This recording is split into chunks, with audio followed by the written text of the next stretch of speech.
we came very close to Trump taking the election through vote suppression. I mean, you have to understand, he was screaming about the vote. Where were the Democrats screaming? How come Brian Kemp knocked off hundreds of thousands of voters off the voter rolls? How come these vigilantes were allowed to remove black soldiers from the voter rolls? Where was the Biden administration? Where was the Justice Department to go into court and say, this must stop? You don't attack our soldiers. You don't stop their right to vote. Where was the Biden administration? So I understand the frustration of a lot of voters. Especially I do a lot of work with activists in the Black community. And it's like, hey, guys, you want our votes. Why don't you protect them?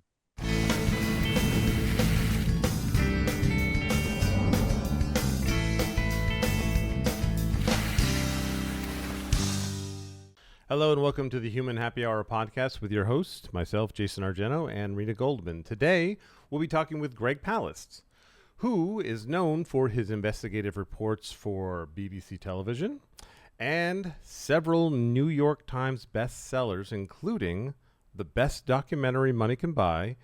He will soon be releasing 2 films. One is a documentary he's making for Leonardo DiCaprio to follow up on DiCaprio's latest hit film, Killers of the Flower Moon. Greg Palast will soon be releasing a film about the latest attacks on the right to vote. It's called Vigilantes, Inc., America's Vote Suppression Hitmen. Follow his work at gregpalast.com. That's GregPalast.com. How you guys doing? Pretty good. Good.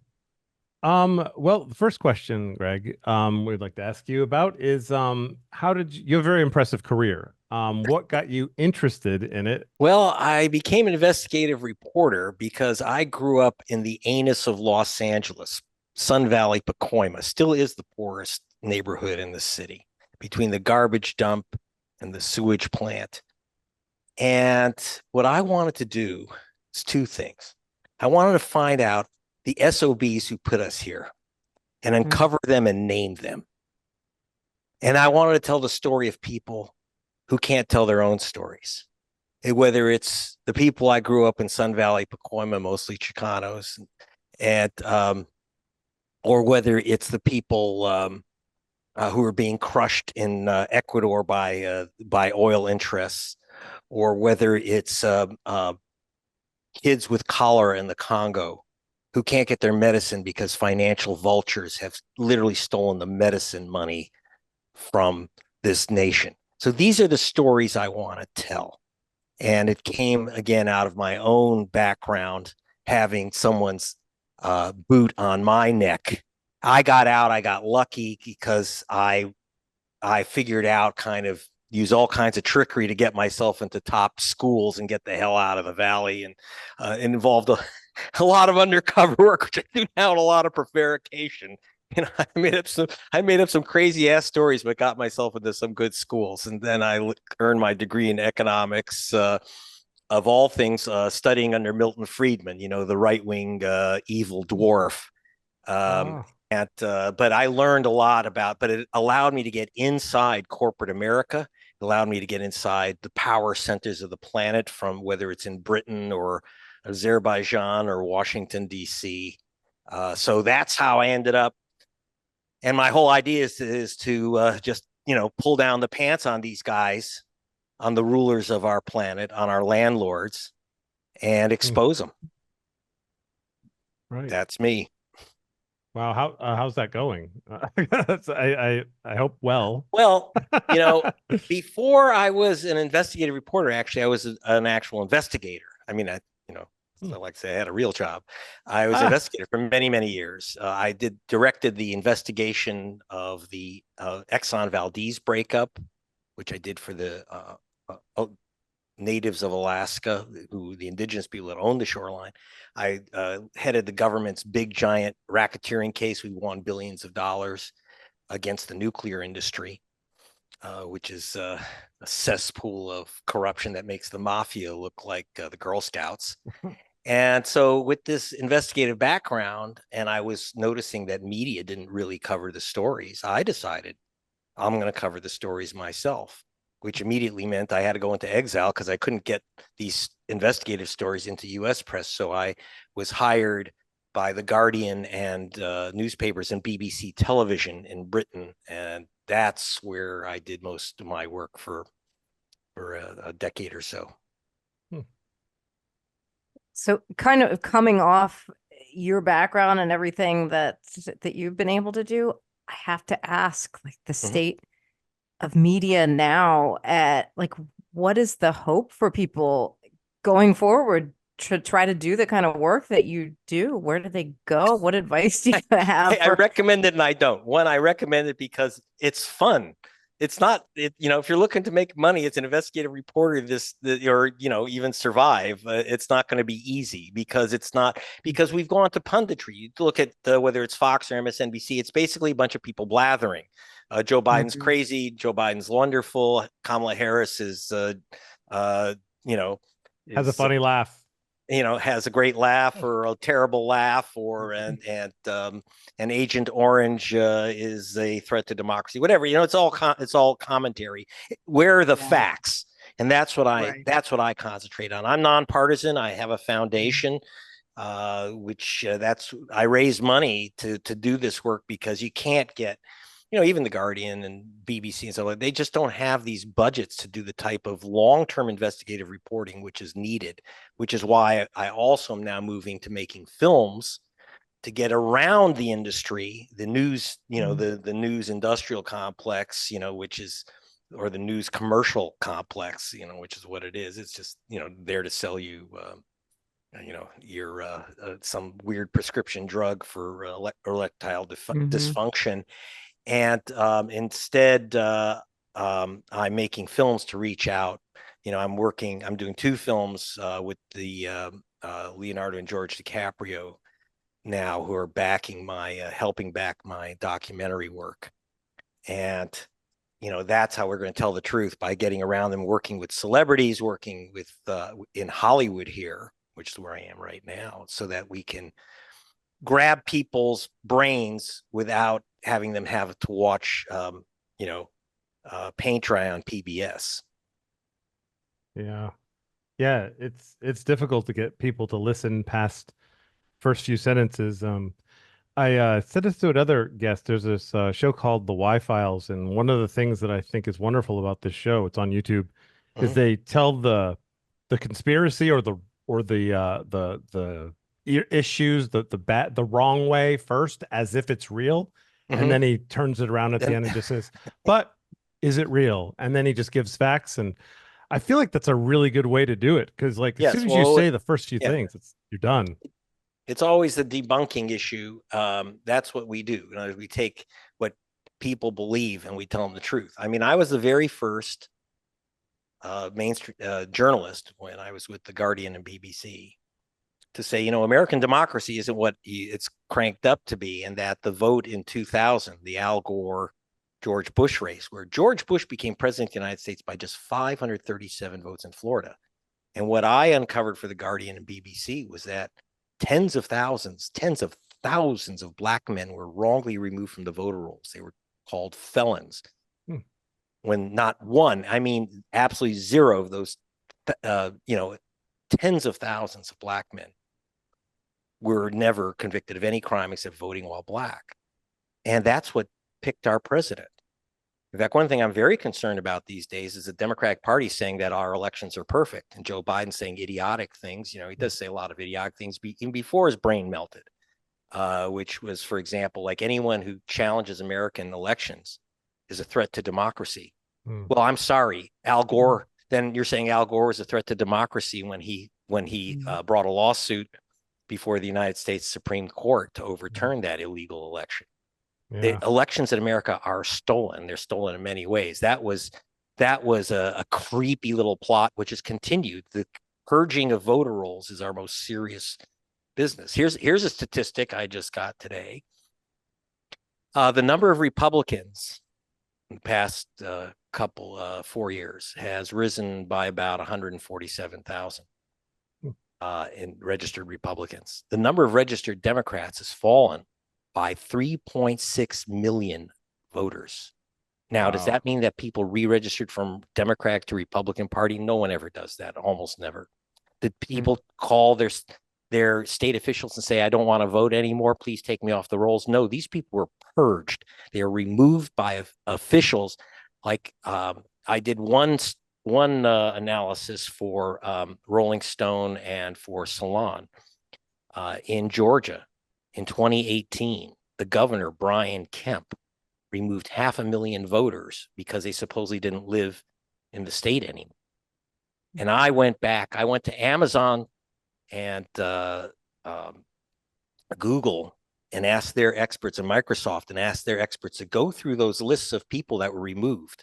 Turns out 340,134 of them exactly. We have their names and addresses of people who did not move from their legal voting address, but were removed. Mostly people of color, students, and Asian Americans a lot were also hit very, very hard because, there's a lot of people named David Kim. And if some guy named David Kim moved from Georgia to California, every David Kim in Georgia was removed from the voter rolls. They removed guys named James Brown. What color are they, do you think, James Brown? They said, they literally said 268 guys named James Brown. Oh, they said one guy named James Brown is voting 268 times, as opposed to saying it's a common name. Now, James Brown, I must admit, is not a common name for a Republican, but it's a common name for African Americans. So that's the kind of games that are being played. And in fact, and so anyone who says that anyone who challenges elections is undermining democracy, well, I'm sorry, Mr. Biden, that's your democracy, supposedly. And I don't, So now, of course, when Donald Trump tells the Secretary of State of Georgia, find me 11,700 votes so I can become president, that's a crime. That's not election denial. That's election crime. Okay, that's a very different thing. And and when they pick electors who never ran for office and weren't elected to nothing, that's a crime. That's a federal crime. Okay, but we want to be very careful. There is such a thing as vote suppression. So it's really two things. There's, the Trumpites talk about stealing elections. They have these weird, creepy ideas that there's computers and someone's going to the computers and changing their votes. It's all BS. I've heard some people on the left use this line too, which is, it's not true. I have never found one single case of computer manipulation of the vote after 20 years of looking, by the way. But what there is there's real vote suppression. When you remove, for example, in Georgia, in our new film, Vigilante, which is coming out, Vigilantes Inc., it's called America's New Vote Suppression Hitmen. And that film, is going to show you that, for example, that they've removed drop boxes in Georgia from Atlanta and Savannah, so that those giant cities only have a couple of drop boxes, whereas tiny white towns were required to add drop boxes. This is kind of like, you might think it's subtle, but it's not. In 2022, in the runoff race for the United States Senate in Georgia in 2022, 4 million people used drop box voting. In 2020. In 2022, it dropped by 1 million. It went from 1.1 million voters used drop boxes to 0.1 million, 90% drop. And who uses drop boxes? African Americans in Atlanta and Savannah. They knew exactly what they were doing. This is the issue. And so when Trump screams about mail-in votes, what he's saying is, I'm screaming about black votes, working people who put in their votes, students who are away from, on vacation, away from school, and send in their ballots. They know exactly who they're knocking out.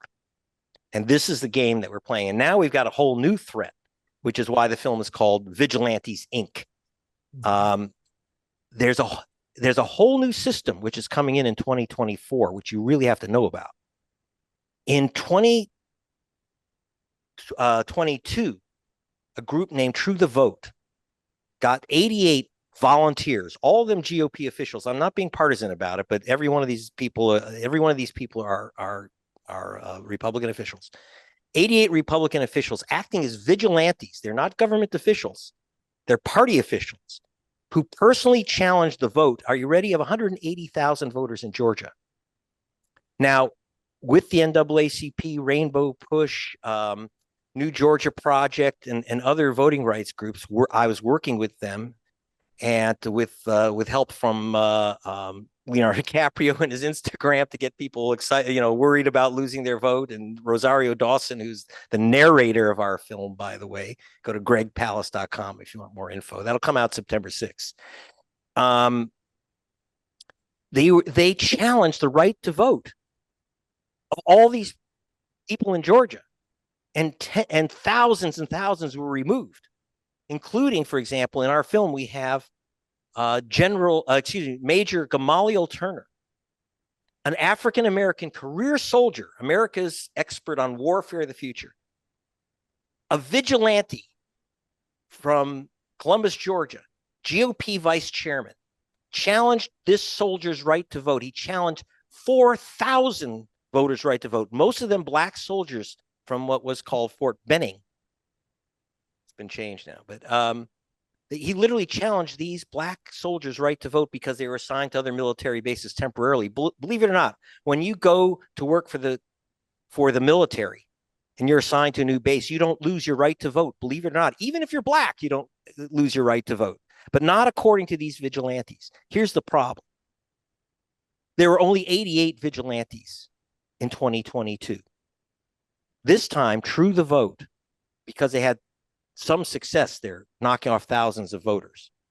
True the Vote has now enlisted 44,000 vigilantes, each one who will be given a list of hundreds and in some cases thousands of voters to challenge in their counties. I want to repeat that. We've gone from 88 vigilantes challenging individual voters' right to vote to 44,000. Because in most states, you actually have a law that says, I can say you can't vote. You're not entitled to vote.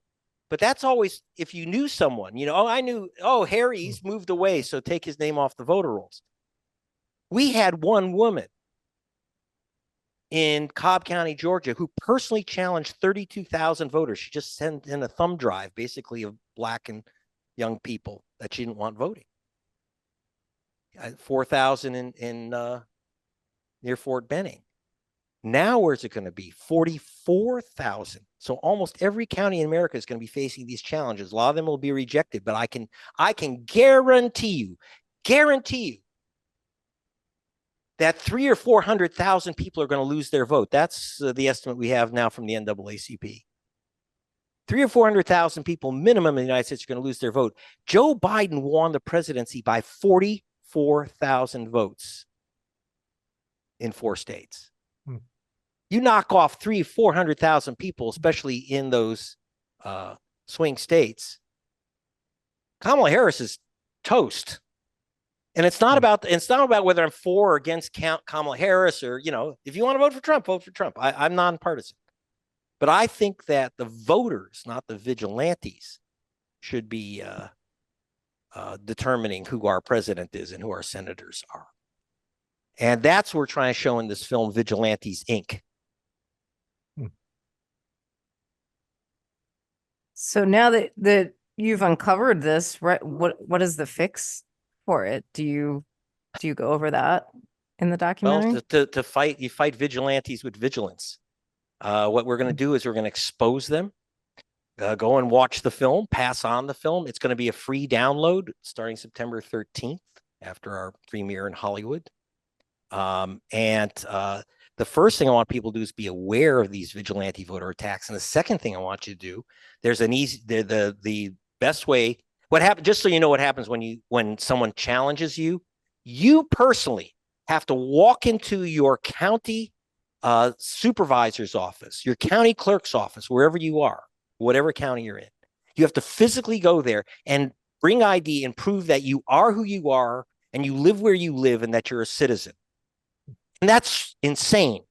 When you're telling military men, like in this case, they told the major he had to fly 2,700 miles to come into their office to prove who he was.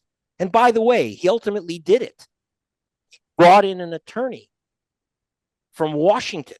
So that's what he had to do. It cost him thousands of dollars to get his vote counted. But the other 4,000 people that were challenged by this vigilante were not, They didn't get their votes back. By the way, this vigilante you'll see in the film, he actually dresses like a vigilante. He dresses up as Doc Holliday. He's got loaded 6 guns and a cowboy hat, and he really thinks he's Doc Holliday, the vigilante. But this is the kind of people we have, and a lot of them are armed. They add to their attacks on the voter rolls. They add threats and intimidation too. You'll see that in the film. Okay, so you say you're nonpartisan, but how do you feel about? I'm curious to know what you think about Project 2025. Well, Project 2025, that's not a matter of partisan. That's Heritage Foundation. Who's the big money behind Heritage? Well, it was the Koch brothers and the uber right-wing types who have come up with their fantasy list of all the laws they want changed to get out of the way of their next buck. Because what I found out with billionaires, what every billionaire wants is another billion. And so the Heritage Foundation is showing them the way to do it. Basically deregulate our industries, and the whole climate denial operation that came out of Heritage. Heritage Foundation has been totally into climate denial, any type of protection for workers, any type of social safety net. In fact, Charles Koch, who was one of the earliest supporters of the Heritage Foundation, which created this report, he's actually said that the government should get out of the education business. What he means by that, literally, is that we shouldn't have public schools. This is why is the government involved in public schools? Pay for your schooling. This is the type of Project 2025. By the way, one of the things that's in Project 2025 too. I was just looking at. I'll be putting out a story on this in a week or so. But if you go to gregpalast.com, you'll see that in Project 2025 is a plan to basically punish school teachers who teach history. This is this so-called anti-CRT stuff where it's new laws. They call them divisive concept laws, that if a teacher teaches something that any student or any parent, just any student, it says any individual, so any student or parent can tell the school board they don't want that taught. And not only that, but the teacher was teaching something that looked like critical race theory, and they'll lose their job. We had one teacher in Tennessee that recently who was accused of teaching CRT and under that type of law, which Project 2025 wants to implement, and Donald Trump is pushing like crazy. He was fired for teaching critical race theory, and he said, I never even heard of critical race theory. I didn't know I was teaching anything except history. He was a history teacher. This is so, and that's just one page of a document that's over 1,000 pages long. So it is the master plan for the master race. And even though, Trump's saying, well, I don't agree with everything in it, he hasn't said what he disagrees with, because everything I've heard from him is exactly out of that document. Yeah. He was also at the Heritage Foundation's rally in 2022 talking about how this Project 2025 was coming out. It wasn't called that at the time, and that he was really excited about it. Yeah, he said that it was Heritage was going to save America. Yeah. Well, save America for the billionaires. Yeah, oh yeah. Exactly. So that, and by the way, we bring this up in our film Vigilante. It's about, because you can't split. Look, people don't steal votes to steal elections. They steal votes to steal the money. It's when you get control of the government purse strings, you get control that then you can cut the state purse so that the coins all fall in your lap. Yeah. And that's what's happening. Look, it's all about the money. Follow the money. That's what I do. Yeah, you can on both sides. Yeah, and of course that's always an issue. I'm not saying, I'm not here to defend Democrats. I mean, unfortunately, Democrats have not done enough to defend voters, and I'd like to see them do that. That's, there should have been far more emphasis on stopping vote suppression, because you can have any policy you want. You can, and it doesn't matter whether you are senile or newborn. All I can tell you is that if you don't protect the vote, you've lost it all. And that's what's happened in too many states. I mean, we came very close to Trump taking the election through vote suppression. I mean, you have to understand, he was screaming about the vote. Where were the Democrats screaming? How come Brian Kemp knocked off hundreds of thousands of voters off the voter rolls? How come these vigilantes were allowed to remove black soldiers from the voter rolls? Where was the Biden administration? Where was the Justice Department to go into court and say, this must stop? You don't attack our soldiers. You don't stop their right to vote.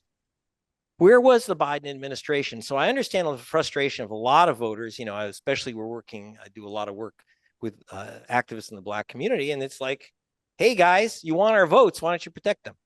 But remember, it's not the Democrats who are necessarily disenfranchising people. I mean, you'll see that in one-party states like California, where the Democrats are doing some pretty nasty things to control primaries. But for the most part, Democrats attack other Democrats' voters, and Republicans attack Democrats' voters. So if you're a low-income Democrat of color, I'm telling you, check your registration 6 weeks before the election, or 2 months before the election, and 6 weeks, check again. In every single state, you can look up your voter registration and see if you are still registered or if you've been purged. I just said 3.6 million Democrats have lost their voter registrations. It might be you if you're listening to this and you don't know that. I looked up my registration in California a couple of years ago on the air, showing people how easy it is to do, and it said no such voter for Greg Palast. It's like, what? And so, I had to re-register, so I had to take my own advice and re-register. So please, you can protect your own vote and protect everyone you know. Tell them, check your registration. I don't care if you've been voting in the same place for 20 years. I was at the polling station in Atlanta. There was this old woman in tears. You'll find her in our film, Vigilantes, Inc., again, at gregpalast.com. Go to Vigilantes, Inc., and you'll see an elderly Black woman. Turns out she's 92 years old. She was thrown out of the polling station saying, you can't vote here. You're no longer a Georgia resident or an Atlanta resident. Okay. That was Martin Luther King's cousin, 92-year-old cousin, and she was voting for the 50th year. And she'd always voted at the same exact place near her home. And on her 50th year of voting, they said, you're off the list. And she should have checked. And her family should have checked 6 weeks before to see if they'd removed her, which they did. And by the way, they said she didn't live in Atlanta. I went down the street to her house and saw pictures of her with Martin Luther King at her dinner table. So she'd obviously been there at least 50 years. This is the type of stuff that we have to look out for. So don't count on the politicians to save your vote. You save your vote. You check it out. You check out the film. You warn everyone. You send the film around. We're not going to charge for the film, by the way. And I thank my donors to our fund and the DiCaprios and others. They're keeping it out there for nada, so that we can get people aware of what the hell is going on. That's fabulous. I'll put the link to a place where you can check your registration in the description. So yes, absolutely. And we'll have a place too called saveyourvote.org. It's not up and running quite yet, but it will be shortly. But otherwise, go to gregpalast.com. How did you get involved with Leonardo DiCaprio in this? Oh, because he's been his father, George DiCaprio, is a great documentary producer. People don't know, not many people know that. And so it's his father is the executive producer of our film, along with Maria Florio. Maria Florio, by the way, has already won an Oscar for Best Documentary. So you're talking about top quality filmmaking here. So we have Maria Florio, who's already won an Oscar for Best Documentary. We have George DiCaprio, and then and I'm doing another film, by the way, that will come out next year, which is a follow-up to Leonardo's film Killers of the Flower Moon. We're doing a documentary because that film ends in 1924, what happened to the Osage natives, the Osage Nation. And so what I'm doing is creating a documentary that brings up their story from 1924 to 2024. And that the DiCaprios are the executive producers. And so following up on, because these are activists. I mean, Leonardo and his dad really care about what happens to the average person. They didn't grow up with a lot of money. He comes. These are people with very humble origins. George, by the way, was a cartoonist with R. Crumb for the L.A. Free Press, so they have an interesting story. And so they've never lost their sympathy for working people and low income people of color, low income people. I mean, their heart is really in these stories, and I give them a lot of credit for that. Um, we're getting close to the half-hour mark, and I just wanted to make sure Rena had any questions she wanted to ask you that's burning in her brain. Please do. Okay. Yeah, I mean, you kind of covered. 1,000. Yeah, I'm always wondering with anybody that does this work, it's like, how do we keep younger generations in this great work? How do we continue this with AI, with the corporate capture of media? Well, I think we're doing it. I think you're doing it right now. I mean, that's the whole point. In other words, young people are not watching those old TV. They're not watching MSNBC. They're not watching Fox. That's basically that's AARP news. Young people are going to the net, and I know that we're supposed to be afraid of the net. It's terrible, scary things out there. Well, there's also some really informative things like what the material you're bringing out, and that's where people are getting their news, and some of it is a load of crap, and some of it is actually quite brilliant. And like if you want to get like higher quality international reporting, like The Guardian or BBC, where I worked, the only thank God for the internet. My story about the theft of the election in 2000, removing all those black voters from the voter rolls. It's only because the internet had really just got going, and BBC agreed to put out my stories on the net.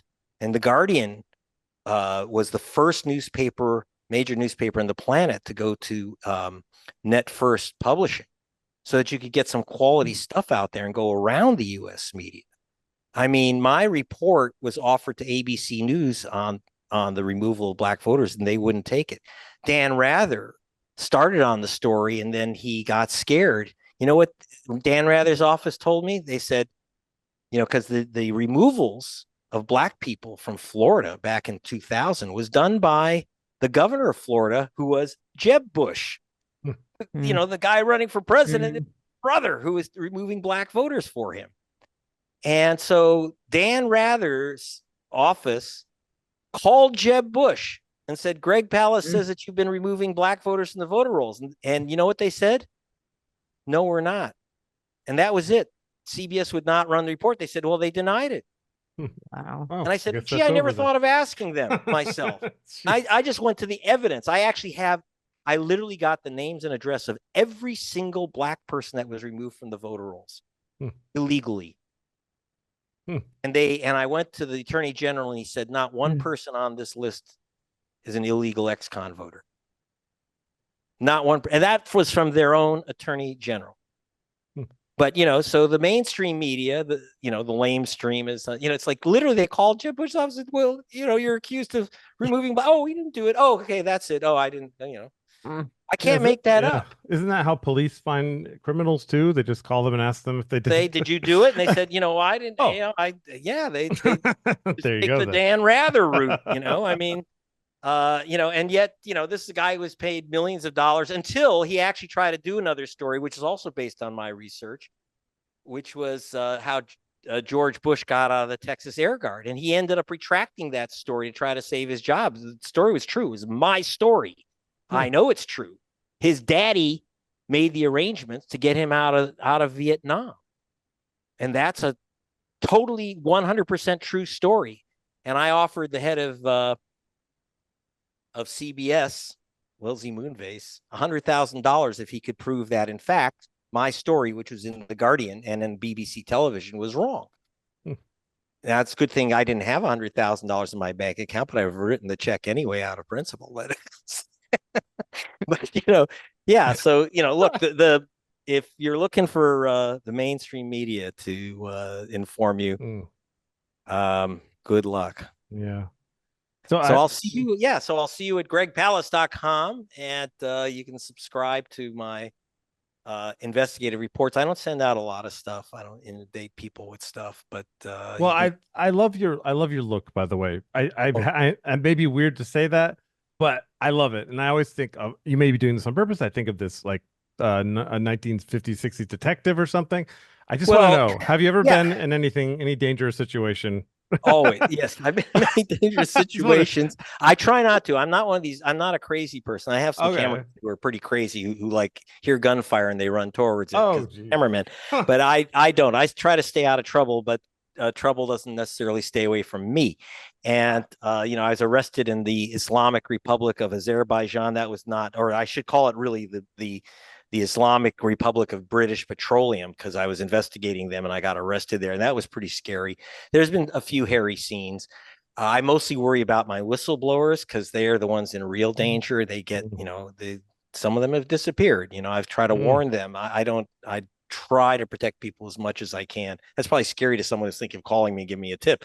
I can't 100% protect you. But the other is that so I was a detective. Like I say, I was a Mm. real detective before I Yeah. was an investigator, before I was an investigative reporter. And I always wore a hat because I don't have a lot of hair. So, the rain and the sun, but also there's reasons why you wear hats. You can, pull them down as if you're a detective. Huh. And what happened was I went on BBC television in my hat and I was attacked by the prime minister. And from What? that, yeah, but the prime minister, Tony Blair, attacked me. He said, "Don't believe a man in a hat. Don't trust a man in a hat." And so what happened What the after that is hell? that BBC television said anytime I appear anywhere, BBC or anywhere, I have to wear the hat because I'm now the man in the hat. So I'm Oh, stuck. So that was by agreement with BBC that I have to wear a hat anytime I'm on the air. well, it works perfectly. Well, thank you. We also don't usually do this short of an interview. I would love to have you back and talk more about you and just everything about you, because I have right now 1,000 questions. So Okay, well please come let's back sometime. I will Um, after once the movie's released to the yeah. public and goes into general release and free download starting September 13th. Why don't I come back and we'll discuss it and what other good Yeah. things are happening? Okay. Yeah, and I'll put all your Yeah. stuff in the description so people can find it. And yeah, thank you Well, so very much. you're very, Thanks. very welcome. We'll see Thank you you so again in much. September. Yeah. Bye. Bye. Bye.